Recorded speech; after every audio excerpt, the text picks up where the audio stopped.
என்னுடைய இனிய நண்பர் அரவிந்தன் கண்ணையன் அவர்கள் ஒரு 2 இணைய வழி கூட்டங்களை என்னுடைய நூல்களை அடிப்படையாக வைத்து ஒருங்கிணைத்திருந்தார். நீங்கள் ஒருவேளை அவற்றை கேட்டிருக்கக்கூடும். எனவே என்னுடைய இந்த உரை நான் ஏற்கனவே செய்து வரக்கூடிய வேலைகள், நான் ஆங்காங்கு எழுதிய எழுத்துக்களினுடைய ஒரு இணைப்பாக அதனுடைய தொடர்பில் அமையும் என்பதை தெரிவித்துக் கொள்கிறேன். நண்பர்களே,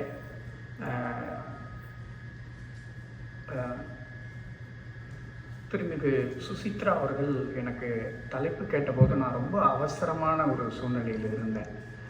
நான் ஒரு தலைப்பையும் கொடுக்கணும், நான் ரொம்ப அந்த நேரத்தில் அதை யோசிக்கிறதுக்கு நேரம் இல்லை. ஆனால் நான் கவனம் செலுத்தக்கூடிய ஒரு விஷயத்தை சொல்லணும் அப்படிங்கிறதுனால ஒரு பண்பாட்டு வரலாறு என்ற ஒரு சொல் இடம்பெறும்படி நான் ஒரு தலைப்பை கொடுத்தேன்.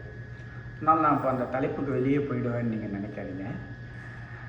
நான் என்ன சொன்னேன்னா, 20ஆம் நூற்றாண்டு இலக்கிய வரலாறும் பண்பாட்டு வரலாறும் அப்படிங்கிற ஒரு தலைப்பை கொடுத்துருந்தேன்.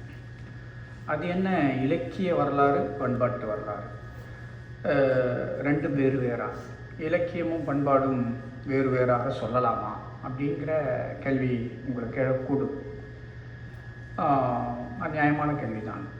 ஏனென்றால் நம்முடைய பண்பாட்டு வரலாற்றில் இலக்கியம் அடக்கம்.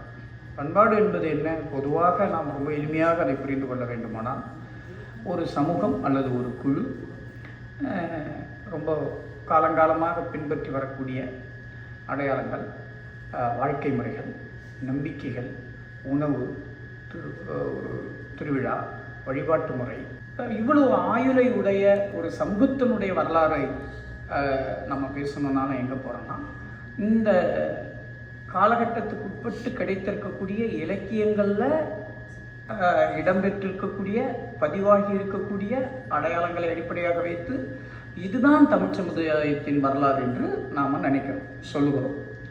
பிழை இல்லை. ஆனால் இன்னைக்கு கடந்த ஒரு 30-40 வருடங்களில் தமிழ் சிந்தனை உலகத்தில் சில முக்கியமான மாற்றங்கள் உருவாகி இருக்கின்றன. கிட்டத்தட்ட என்னுடைய உரை, நான் அதனுடைய குழந்தை. இந்த 30-40 ஆண்டுகளில் தமிழில் உருவாகி இருக்கக்கூடிய இந்த புதிய சிந்தனை போக்குகளுடைய தாக்கத்தினால் உருவானவன் நான். எனவே நம்ம அப்படி பார்க்கும்போது ரொம்ப சரியாக சொன்னோம்னா, அப்போ ஒரு சமுதாயத்தினுடைய வரலாற்றை வரையறுக்கிறதுல எழுதப்பட்ட எழுத்து இலக்கியங்கள், எழுத்தில் அமைந்த இலக்கியங்கள், அவற்றை அடிப்படையாக வச்சு தான் நாம் இது வரைக்கும் சொல்லிக்கிட்டு இருக்கோம்னு அர்த்தம். அப்போது இந்த எழுத்துக்கு உள்ள வராத வாழ்க்கை முறை, இந்த எழுத்துக்குள்ள பண்ணாத பதிவு ஆகாத அடையாளங்கள் அப்படிங்கிறது நமக்கு தெரியாது. அதனால் நாம் என்ன பண்ண முடியறதுன்னா, நம்முடைய தமிழ் சமுதாயத்தினுடைய பண்பாட்டை வரையறுக்கும் போது எழுத்துக்குள்ள வர வாய்ப்பில்லாத விடுபட்ட விஷயங்களை நாம் யோசிக்கிறது கிடையாது, யோசித்து பார்க்கறது கிடையாது. ஆனால் இன்னைக்கு வரலாற்றை, இலக்கிய வரலாற்றை, பண்பாட்டு வரலாற்றை பார்க்குற போது இது ரொம்ப முக்கியமானதாக இருக்குது. இந்த நான் சொல்லக்கூடிய இந்த பார்வை, அப்போது எழுத்துக்கு உள்ள வராத குழுவினரை இதனுடைய வாழ்க்கை முறை என்னவாக இருந்தது என்பதை நாம் பார்க்கறதுக்கு வேறு வழியே இல்லாமல் நாம் சில விஷயங்களை யோசனை பண்ணி பார்க்க வேண்டியவர்களாக இருக்கிறோம், கற்பனை பண்ணி பார்க்க வேண்டியவங்களாக இருக்கோம். கொஞ்சம் அதை புரிந்து கொள்வதற்கு நம்ம என்னெல்லாம் பண்ணலாம், எதெல்லாம் சான்றுகளாக இருக்கும் அப்படிங்கிறத நம்ம தேட வேண்டியவர்களாக இருக்கிறோம். அப்படி பார்க்கும்போது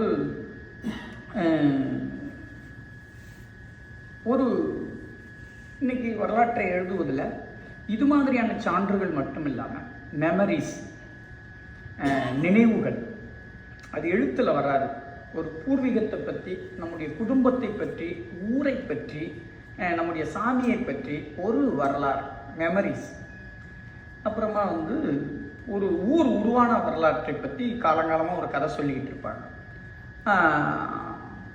அந்த மெமரி, அந்த ஊர் பேரோட வரலாறு, ஏன் அந்த பேர் வந்தது அப்படிங்கிறது, சாமியோட வரலாறு, இப்படி இந்த மெமரிஸு அப்படிங்கிறது போன்ற ஒரு மொழியில் குரல் போன்ற ஒரு டெக்ஸ்ட் இருக்கிறது அவங்களுக்கு பெரிய ஆச்சரியத்தை உருவாக்கியது. இந்த மாதிரி அப்புறம் அவங்க வேறு புக்குகளை அச்சிட ஆரம்பிக்கிறாங்க. அதை பார்த்து நம்ம ஆளுங்களும் அச்சு கல்ச்சருக்குள்ளே வர்றாங்க. இதை தான் நாம் என்னென்னு சொல்கிறோம் அப்படின்னா அச்சு பண்பாடுன்னு சொல்கிறோம். பிரிண்டிங் கல்ச்சர்னு இன்றைக்கி நம்ம அந்த பெயரால் அதை அழைக்கிறோம். பட் இதுக்கு பின்னாடி தான் ஹிஸ்ட்ரி அப்படிங்கிற ஒரு யோசனைக்குள்ளே நாம் போகிறோம். இப்போ பொதுவாக தமிழ் சமூகத்தை பற்றி, இந்திய சமூகத்தை பற்றி நாமளே ஒரு கேலியாக ஒரு விஷயத்தை சொல்லுவோம். தமிழர்களுக்கு வரலாற்றை பதிவு செய்து வைக்கக்கூடிய வழக்கம் கிடையாது, இந்தியர்களுக்கு கிடையாது அப்படின்னு. அதுக்கான அவசியம் இல்லாத ஒரு சமூகமாக இருந்தது. வரலாற்றை பதிவு பண்ணுறது என்னன்னா ஒன்று இது என்னுடையது தான், இது உன்னுடையது இல்லைங்கிற ஒரு உடைமையோட தொடர்புடைய ஒரு விஷயம் அது. அப்போது அது மாதிரியான ஒரு தேவை உருவாகாத காலகட்டத்தில் ஒரு டாக்குமெண்டேஷனுடைய பொருள் அன்னைக்கு வேற. அன்னைக்கு நமக்கு ஊரில் வெள்ளைக்காரங்க வர்றதுக்கு முன்னாடி ஒன்று டாக்குமெண்டேஷன் பண்ணுறதுக்கான அவசியமும் இல்லை, அல்லது டாக்குமெண்டேஷன் அப்படிங்கிறதுக்கான அவசியம் வேறையாக இருக்குது. இப்போ இந்த பின்புலத்தில் தான் நாம் மெல்ல மெல்ல அவங்களுடைய ஆளுகைக்கு கீழே வரும்போது நம்முடைய எல்லா விஷயத்தையும் எழுத்தாக மாற்றணுங்கிற விஷயத்துக்குள்ளேயே உள்ளே வர்றோம். அதை தான் இந்த அச்சு பண்பாடு ப்ரெஷர் பண்ணுது. இப்போ நமக்கு நீங்கள் இதுக்குள்ளே வாங்க அப்படின்ட்டு. அதுதான் ஒரு நம்மக்கிட்ட இன்னைக்கு நடந்திருக்கக்கூடிய முக்கியமான மாற்றம்.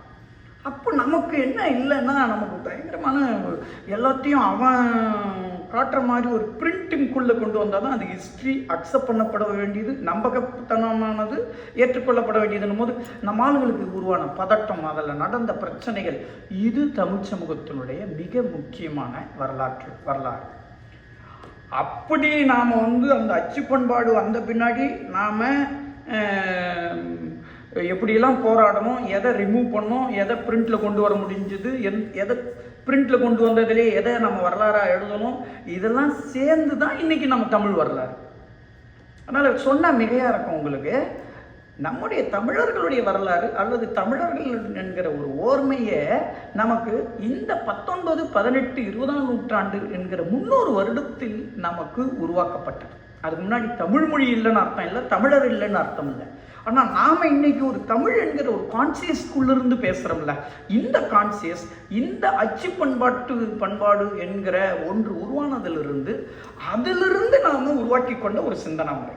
இன்னைக்கு அது உருவான பின்னாடி தான் நம்ம 2000 வருடத்துக்கு முன்னாடி எப்படி இருந்தோம் அப்படிங்கிற ஒரு யோசனையவே இந்த 300 வருடம் கொடுத்த வாய்ப்பிலிருந்து, யோசனையிலிருந்து தான் நாம் போகிறோம் இன்னைக்கு. அப்படி நாம் பார்க்கும்போது பொதுமக்களுடைய நினைவுகள் இந்த இடத்துல ஒரு வாய்மொழி சமூகமாக, வாய்மொழியாக கதைகளையும் நம்பிக்கைகளையும் பழமொழிகளையும் பகிர்ந்து வாழ்ந்து கொண்டிருந்த ஒரு சமூகத்தில் இப்போ எழுத்து ஒரு அழுத்தமாக மாறுகிற போது யார் அந்த எழுத்துக்குள்ளே போக முடிஞ்சு, யார் போக முடியல அப்படிங்கிறது ஒரு பெரிய ஏரியா. அது உங்களுக்கு தெரியும். அது தமிழ்நாட்டில் நிறைய அரசியல் விவாதங்களே நீங்கள் பார்க்கலாம். தமிழ்நாட்டினுடைய ஒரு உயர் ஜாதியினர்களாலும் எழுத்திலே செல்வதற்கு வாய்ப்பு பெற்ற மேட்டுக்குடி சமூகத்தினராலும் அதுக்குள்ளே போகிறாங்க. அவங்களுடைய அடையாளங்கள், அவங்களுடைய சமயங்கள், அவங்களுடைய வழிபாடுகள் எழுத்தாக மாறுது. அதுதான் தமிழ் வரலாறு என்றும் பின்னாடி எஸ்டாப்ளிஷ் பண்ணப்படுது. அப்போ அதுக்குள்ளே போக முடியாதவங்களுக்கு இந்த ஹிஸ்ட்ரிக்குள்ளே இடம் இல்லாமல் போகுது. இதோட பொருள் மற்றவங்கிட்ட ரெசிஸ்டன்ஸே இல்லைன்னு அர்த்தம் இல்லை. அதுக்குள்ளே போக முடியாதவங்க, அந்த எழுத்துக்குள்ளே போக முடியாதவங்க அதுக்கான முயற்சியில் ஈடுபடலை அப்படின்னு அர்த்தம் இல்லை. நிறைய முயற்சிகள் பண்ணாங்க. அந்த முயற்சிகள் இன்னைக்கு டாக்குமெண்ட்டாக இல்லை. அது சின்ன சின்ன துண்டு பிரசுரமாடலாக இருக்கு. இன்னைக்கு அந்த சிறு சிறு குழுக்களுடைய ரெசிஸ்டன்ஸ் இன்னைக்கு ஒரு விண்ணப்பம். ஒரு உதாரணமாக ஐசிஎஸ் எக்ஸாம் இந்தியாவில் நடத்தக்கூடாது, இங்கிலாந்தில் தான் நடத்துகிறாங்க வெள்ளைக்காரங்க.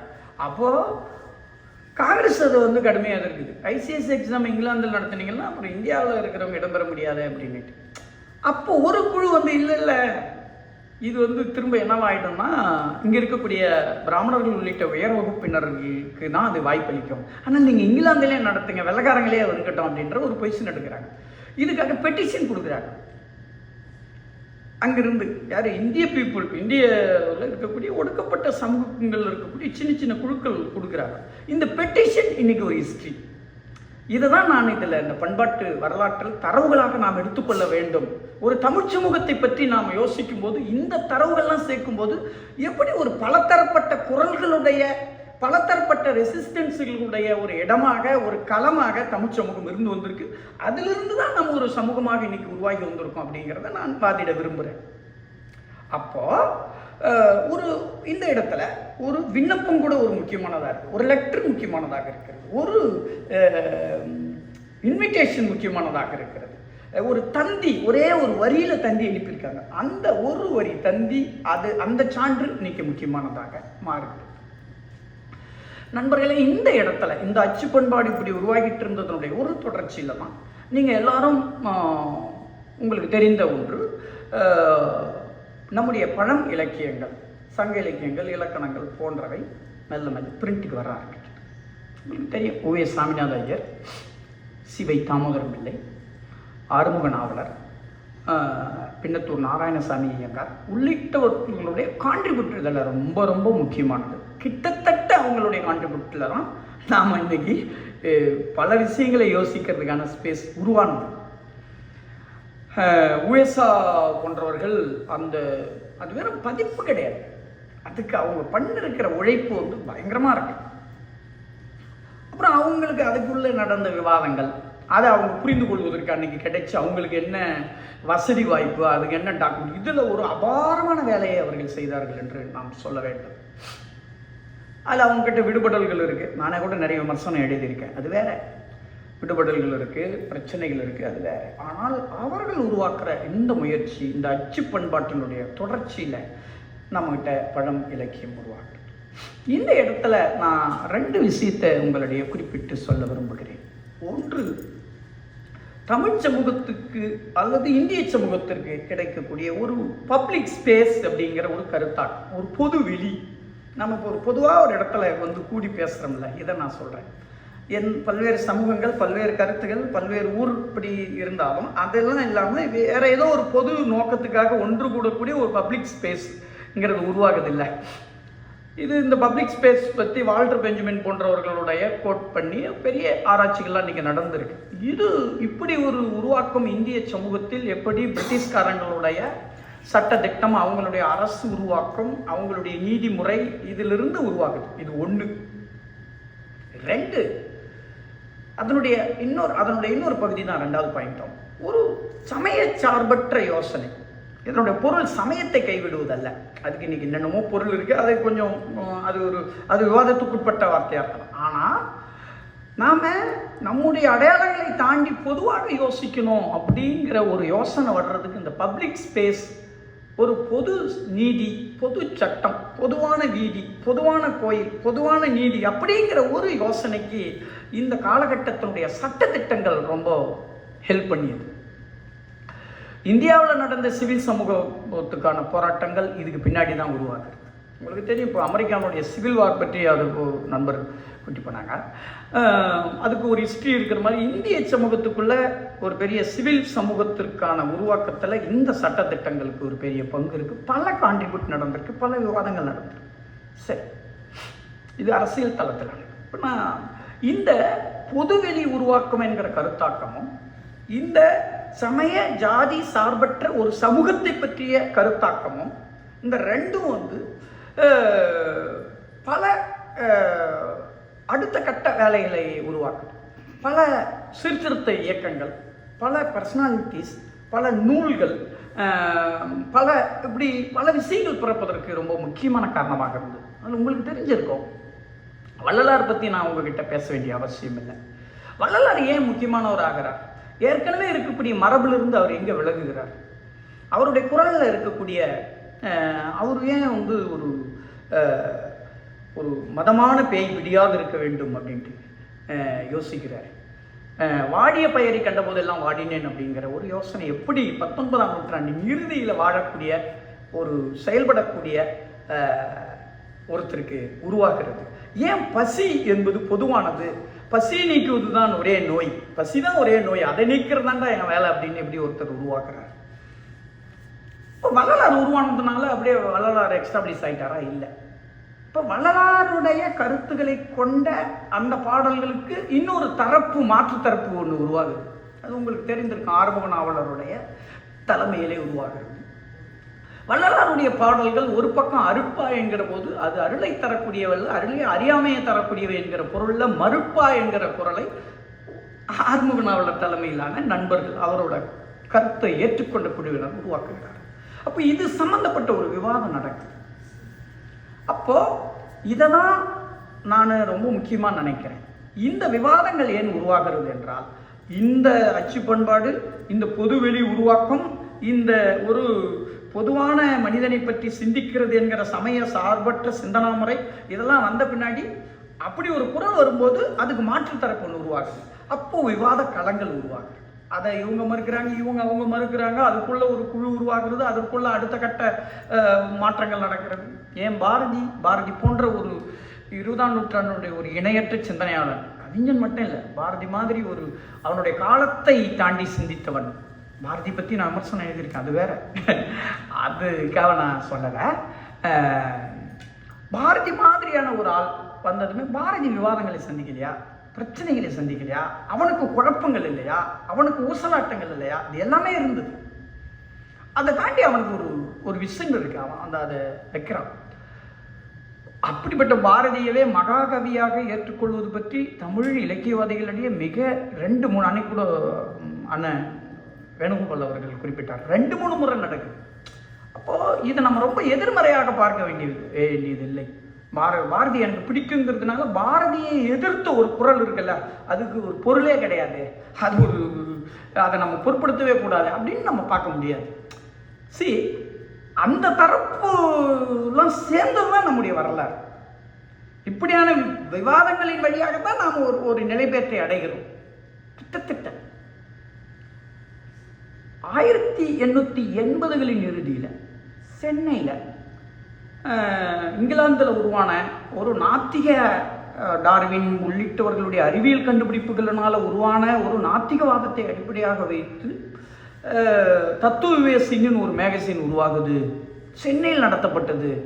அப்படிங்கிறது அதில் ஒரு குழு உருவாகுது, அதில் நிறைய விவாதங்கள் நடத்தப்படுகிறது. அதில் வள்ளலார் பாடல்களை ஒரு பக்கம் அவங்க நாத்திகம் பேசுகிறாங்க, வள்ளலாரை இன்க்ளூட் பண்ணுறாங்க. இது எப்படி நடந்தது? 19ஆம் நூற்றாண்டின் இறுதியில் இன்னொரு பக்கம் இந்திய சமூகத்தில் ஒரு பக்கம் இந்து மரபை மீட்டெடுக்கக்கூடிய முயற்சியும், இன்னொரு பக்கம் நம்ம ஊரில் தமிழ் அடையாளத்தை மீட்டெடுக்கக்கூடிய முயற்சிகளும், இதையெல்லாம் தாண்டக்கூடிய வாய்ஸ் எல்லாம் உருவாகிட்டு இருந்த காலத்தில் புத்திசம் உள்ளிட்ட, பௌத்தம் உள்ளிட்ட விஷயங்களை ஒரு இந்தியாவில் இருந்த ஒரு இந்திய சமூகம் தொன்மை காலத்தில் ஒரு சமத்துவமான சமூகமாக இருந்தது, அதனுடைய அடையாளமாக பௌத்தம் இருந்தது என்பதை யோசிக்கக்கூடிய இன்னொரு குழு யூரோப்பியன்ஸோட உதவியால் இங்கே உருவாகிறது. அதில் ரொம்ப முக்கியமான சிந்தனையாளர் அயோத்திதாஸ் பண்டிதர்.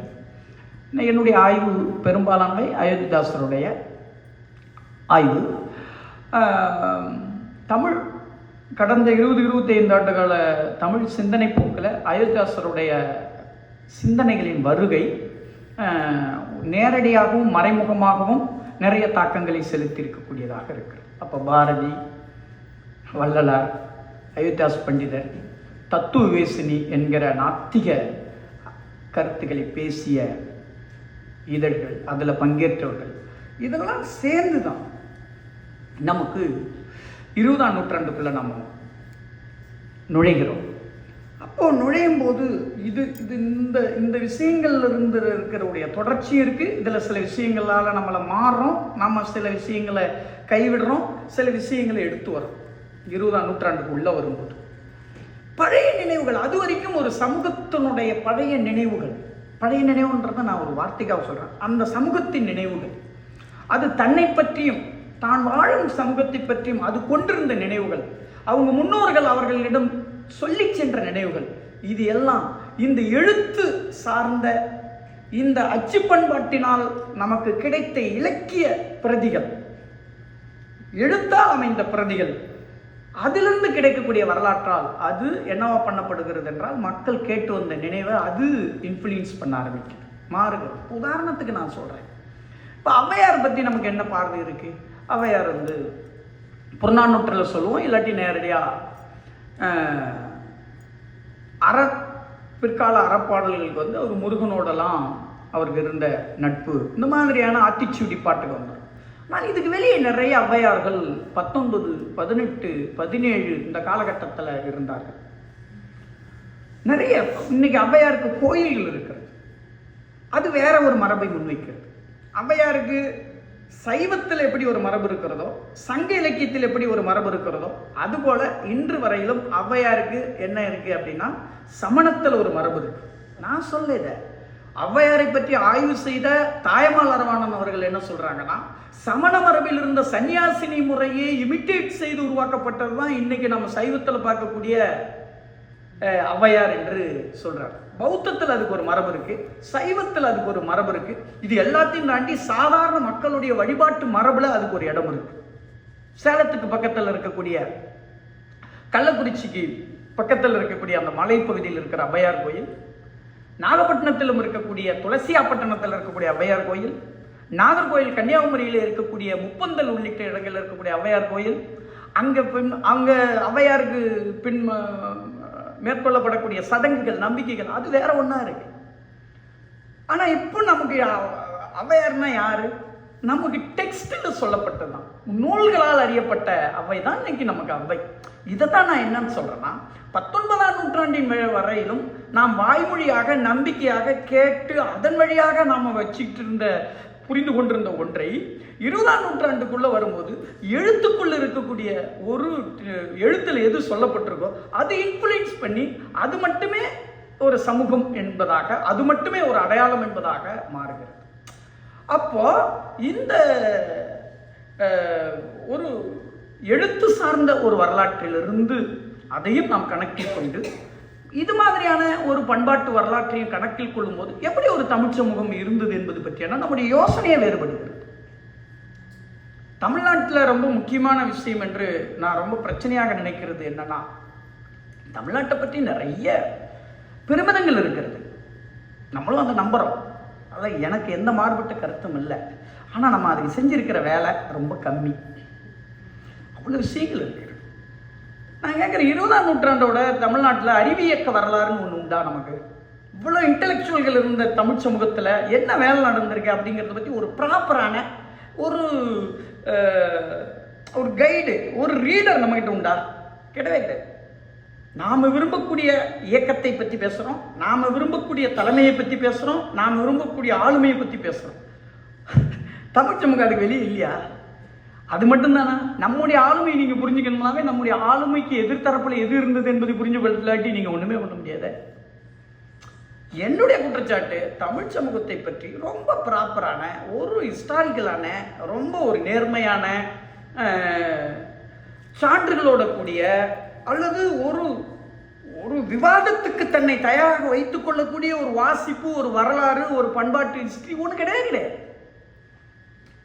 நான் ஏன் இந்த தலைப்பு இங்கே எடுத்தேன்னா, இதை நான் யாரிடம் விடவும் உங்களிடம் பேசுவதற்கு முக்கியமான காரணம் இருக்கு. நீங்கள் ஒரு தமிழ் பண்பாட்டினுடைய தொடர்ச்சியில் இருக்கீங்க, இன்னொரு பண்பாட்டில் வாழறீங்க. இந்த ரெண்டையும் சந்திக்கிற நீங்கள் இது மாதிரியான யோசனைகளை வளர்த்தெடுப்பதற்கும் வேலை செய்யறதுக்கும் உங்ககிட்ட சாத்தியம் இருக்கு அப்படிங்கிறது தான். அப்போ நீங்கள் நான் கேட்குறேன், தமிழ்நாட்டில் அயோத்திதாஸ் பண்டிதரை நான் சொன்னேன், சிங்கார வேலர் இருக்காரு. சிங்கார வேலர் ஒருத்தர் தன்னுடைய வாழ்க்கையில் 50 வருஷம் தொடர்ந்து எழுதியிருக்கான் சார். அவருக்கு என்ன இருக்கு இன்னைக்கு? அவர் மேலே பற்று வைத்த யாரோ சில பேர் புக்கு போட்டிருக்காங்க. எப்படி 10 வால்யூம் வந்திருக்கு அவரை பற்றி. சரி, ஒரு வால்யூம் வந்த பின்னாடி 40 வருஷம் வேலை செஞ்ச ஒருத்தன் எத்தனையோ விஷயங்களை படித்து கேட்டு, சார் 1892ஆம் ஆண்டு புத்திசம் பற்றி ஒரு மாநாடு இங்கிலாந்தில் நடக்குது, அவங்க வந்திருக்காங்க. அந்த பீரியடில் இங்கே ஒருத்தன் வர்றாங்க, அந்த மாநாட்டோட சிறப்படைப்பாளராக. அவ்வளோ பெரிய இன்டெலெக்சுவல் ரீடிங் நடந்திருக்கு, அவ்வளோ ஒரு விவாதம் நடந்திருக்கு. சரி, இப்போ அவரை பற்றி ஒரு 10 வால்யூம் வந்துடுச்சு, அதை வச்சு நீங்கள் என்ன நடந்திருக்கணும் தமிழ்நாட்டில்? அதை வச்சு ஒரு விவாதம் நடந்திருக்கணும். ஒன்றுமே இல்லை. தத்துவ வேசினியை நான் சொன்னேன் இல்லை, இது 6 வால்யூமாக பேராசிரியர் வி. அரசு அவர்களும், காலம் சென்ற பெரியவர் ஆணைமுத்து அவர்களும் தொகுத்தாங்க. இப்போ அந்த வால்யூம் வச்சுக்கிட்டு தமிழ் சமூகத்தில் ஒரு ரீடிங் நடந்திருக்கணும்ல, அதை வச்சு வரலாற்றை திரும்பி எழுதியிருக்கணும்ல, நடந்திருக்கா? கிடையாது. அயோத்திதாசரோட வால்யூம் வந்துச்சு இல்லை, அதை வச்சு ஏதாவது நடந்துச்சா? கிடையாது. அதை வச்சு செய்கிற எங்க யாராவது ஏதாவது சொல்கிறாங்களே ஒழிய ஒரு ரீடிங் என்ன நடந்திருக்கு? சிங்காரவேலர் ஒரு பௌத்தத்திலிருந்து அப்படியே நாத்திகத்துக்கு வர்றார், நாத்தியத்திலிருந்து மார்க்சியத்துக்கு வர்றார். அன்னைக்கு இருந்த பல விஷயங்களோட அவருக்கு ஒரு ஊடாட்டம் இருக்கு. இல்லை திருவிக்கா பேர் எல்லாருமே சொல்லுவோம். அந்த திருவிக்கா ரொம்ப முக்கியமான ஆள். அவர் ஒரு தமிழ் சிந்தனையை முன்வைச்சிருக்கிறார். அவர் ஒரு ஒரு முக்கியமான ஆள். அவரை பற்றி ஒரு நல்ல நீங்கள் ஒரு புக்கு ஒரு ப்ராப்பராக ஒரு அயலில் வாழக்கூடிய ஒருத்தருக்கு அவரை இன்ட்ரடியூஸ் பண்ணோம்னா அப்படி ஒரு வேலை நடக்கல. அவங்க என்ன பண்ணியிருக்காங்கன்னு தெரியாது. தமிழில் முதல்ல புத்திசம் பற்றி தமிழில் ஒரு நல்ல நூல் அப்படின்னா அது ஊஎஸ்ல மணிமேகலைக்கு எழுதிய முன்னுரை, பிரமாதமான முன்னுரை. எனக்கு அந்த புத்திசம் பற்றி அவர் வச்சிருக்கக்கூடிய கருத்துக்களில் நான் அதுக்கு நேர் எதிர் நிலைப்பாடு கொண்டவன். அது வேற. ஆனால் அவர் ஒரு எழுதினார். அதுக்கப்புறம் தமிழ் நூல்களில் பௌத்தம்னு ஒரு நூலை யார் எழுதுனது? திருவிக்கா எழுதினார். அவர் ஒரு தீவிர சைவர், பௌத்தம் பற்றி எழுதுகிறார். அனந்தநாத நயினார் குறளுக்கு உரை எழுதி, அவர் ஒரு ஜெயினர். யார்? அனந்தநாத நயினார். அந்த குறளுக்கு உரை எழுதி, குறள் ஒரு சமண நூல் அப்படிங்கிறத நான் நம்புறேன். நீங்கள் கேட்டீங்கன்னா என்னால் நான் நிரூபித்து எழுதுவேன். அது வேற சொல்கிறேன், நான் நம்புறேன். இப்போதைக்கு அதை நான் சொல்கிறேன். அதுக்கு ஒரு சைவராக இருக்கக்கூடிய திருவிக்கா ஒரு முன்னுரை எழுதினார். என்ன எழுதினாரு? நான் சைவன், ஆனால் இது ஒரு ஜெயின நூல் அப்படிங்கிறத அக்செப்ட் பண்ணி எழுதினார். அப்போ ஒரு சைவனாக இருக்கிற ஒருத்தர் தமிழ் அடையாளத்தை பல தரப்போட குரல்களுடைய ஊடாட்டமாக பல தரப்பினருடைய தத்துவங்களுக்கு இடம் இருந்ததாக யோசிக்கிற ஒரு முறையை நாம் திருவிக்கா கிட்ட பார்க்கணும். இந்த மாதிரி நிறைய பேர் சொல்லலாம். அது இல்லாட்டி அது பட்டியல் போடுறது மாதிரி ஆகிடும். ஐயாவரி பிள்ளையா, தேப்போமை மாதிரி ஒரு ஸ்காலர் வேற எந்த சமூகத்திலேயாவது இருந்த பெரிய அளவில் கொண்டாடப்பட்டிருக்கு. மரியாதைக்குரிய பொன்முடி அவர்களுடைய சகோதரர் அழகரசன் மெட்ராஸ் பல்கலைக்கழகத்தில் அவர் ஆங்கிலத்துறையில் பணியாற்றார். நானும் அவர் பேசிக்குவோம். அவர் சிலப்பதிகாரத்தை அடிப்படையாக வைத்து தேப்போமி எழுதிய காணல் வரியை படிச்சுட்டு, என்னையா தெரியுதா, ஃபூக்கோ மாதிரி ஒரு ஆள் இங்கே எழுதியிருக்கான், நம்ம ஊர் ஆளுங்க அதை கண்டுக்கூட இல்லை அப்படின்ட்டு. உண்மை. ஒரு லிட்ரேச்சரில் ஏன் கோவலன் திடீர்னு கோவப்பட்டுக்கிட்டு கண்ணகிட்டு இருந்து போயிடுறான், காணல் வரியை வச்சுக்கிட்டு மட்டுமே ஒரு புக் எழுதுறான் ஒரு ஆள். அதில் எத்தனை லிட்ரரி சென்ஸ் இருக்குது தெரியுங்களா? அது வெறுமனே தகவல்களை, தமிழ் இலக்கிய ஆய்வு வரலாறுனாவே நம்ம ஏன் நான் இலக்கிய வரலாறு அக்செப்ட் பண்ணலன்னா, தமிழ் இலக்கிய வரலாறுனாவே டேட்டா கொடுக்கறதா மாறிடுச்சு. இப்போ இந்த நூலை இந்த காலத்தில் இவர் எழுதினார், அவ்வளோதான். அதுவே வேற யாரோ சொன்னதை தான் எழுதுவாங்க. தமிழில் மட்டும் 100க்கும் மேற்பட்ட தமிழ் இலக்கிய வரலாறுகள் எழுதப்பட்டிருக்கு. 100க்கும் மேற்பட்டும் ஒரே நூலை தான் வெவ்வேறு பேரில் எழுதுவாங்க. சில பேரை ரிமூவ் பண்ணுவாங்க, சில பேர் எழுதுவாங்க, சேர்ப்பாங்க. அது இல்லை வரலாறுங்கிறத சொல்றதுக்கு தான் நான் பேசிட்டு இருக்கேன். அப்போ தேப்பூமி மாறி ஆளு, ஒரு வையாபுரி பிள்ளை மாறி ஆளு, பாவாணர் மாதிரியான ஒரு தரப்பு, ஆபிரகாம் பண்டிதர் போன்ற ஒருத்தருடைய கான்ட்ரிபியூட்டு, இதெல்லாம் சேர்ந்தது தான். அவங்க என்ன யோசிச்சாங்க தமிழ் சமூகத்தை பற்றி? சுயமரியாதை இயக்கத்தில் தந்தை பெரியாருடைய காலகட்டத்தில் நடந்த மிக முக்கியமான கான்ட்ரிபியூட்டு. அது எப்படி ஒரு வெளி சமூகத்தை இந்திய தமிழ் சமூகத்துக்கு அறிமுகப்படுத்தியது? இது மாதிரியான ஒரு பெரிய உலகம் நம்மிடையே இருக்கு. நான் ரொம்ப முக்கியமாக சொல்கிற ஒரு ஸ்காலர் அது கூட அவரை ஒரு மயிலை சீனிவாசன், அவரை ஒரு பிரைமரி ஸ்கூலுக்கு புக் எழுதினவர் அப்படின்ற கேலி பண்ணுற ஆங்கிலம் படிக்கக்கூடிய தமிழ் ஸ்காலர்ஸ் கொஞ்சம் பேர் இருக்காங்க. ஆனால் அது உண்மை இல்லை. அவர் தந்த தகவல்கள் அவருக்கு இணையாக பல தரப்பையும், நீங்கள் அரவிந்தன் சொன்னார்னு சொல்ல, நான் யாரை சொல்கிறேன்றது அரவிந்தனுக்கு புரியன்றதுக்காக நான் பார்த்தேன், அவர் சொல்லாத. சரி. அப்போ நீங்கள் யோசிச்சு பாருங்க, அவர் மாதிரி பல தரப்பை தமிழ் அடையாளத்தோட இணைச்சி யோசிச்ச ஒரு ஆளை நான் பார்த்தே கிடையாது. கிறிஸ்துவமும் தமிழும், சமணமும் தமிழும், பௌத்தமும் தமிழும், இஸ்லாமும் தமிழும்.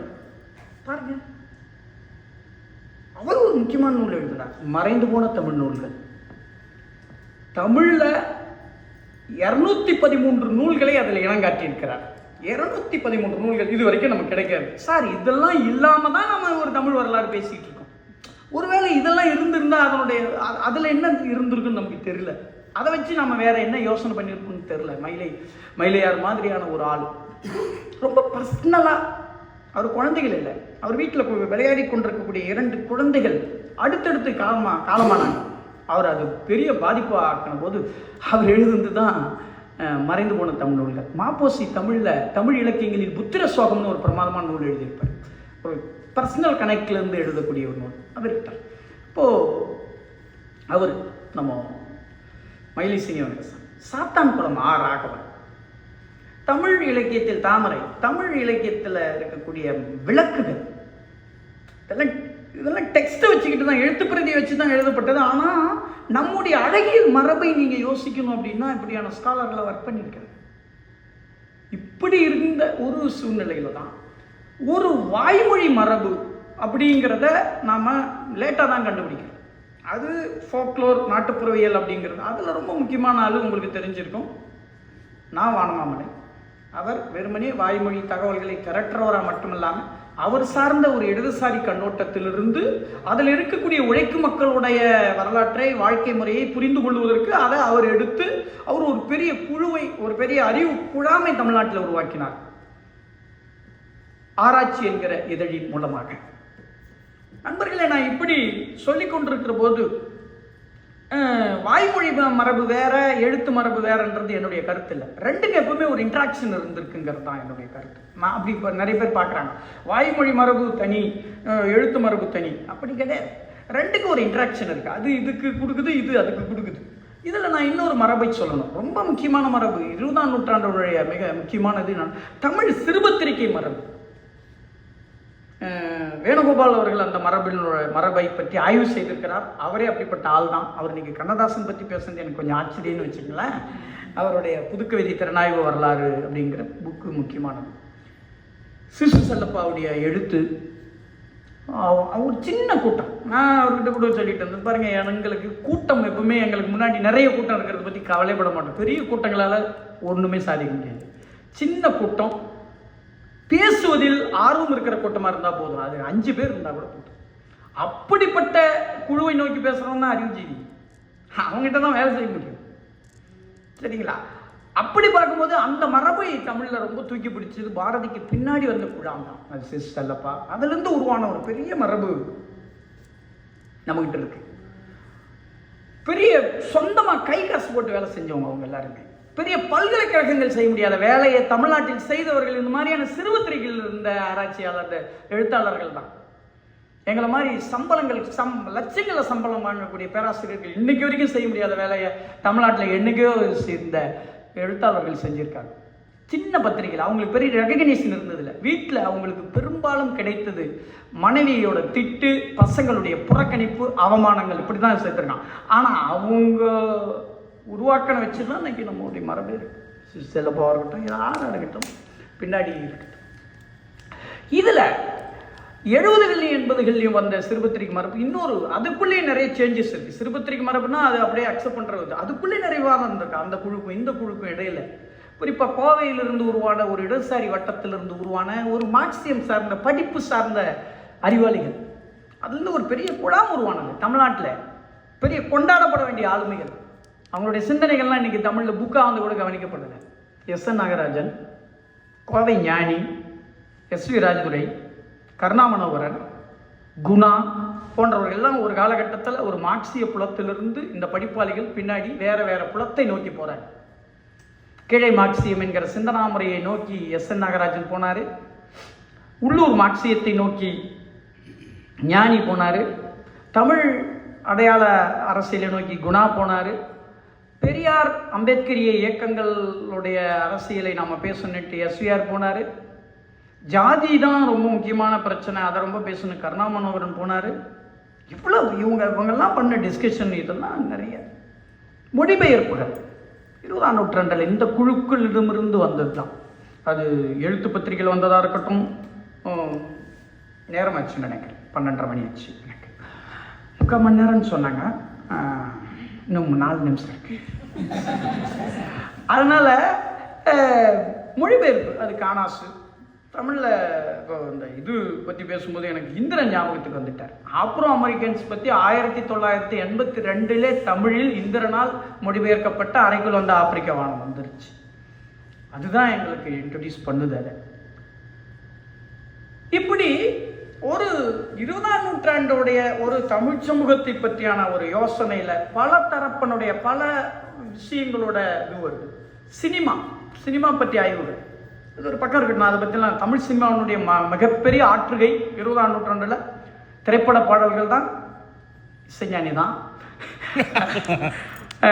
அதுக்கு பின்னாடி அதில் நிறைய கான்ட்ரிபியூட் இருக்குது அப்படின்றது ஒன்று. சினிமாக்களை வச்சு நம்ம ஒரு ஹிஸ்ட்ரி எழுத முடியுமானா எழுத முடியும். நான் அந்த மாதிரியான ஒரு முயற்சி பண்ணியிருக்கேன்.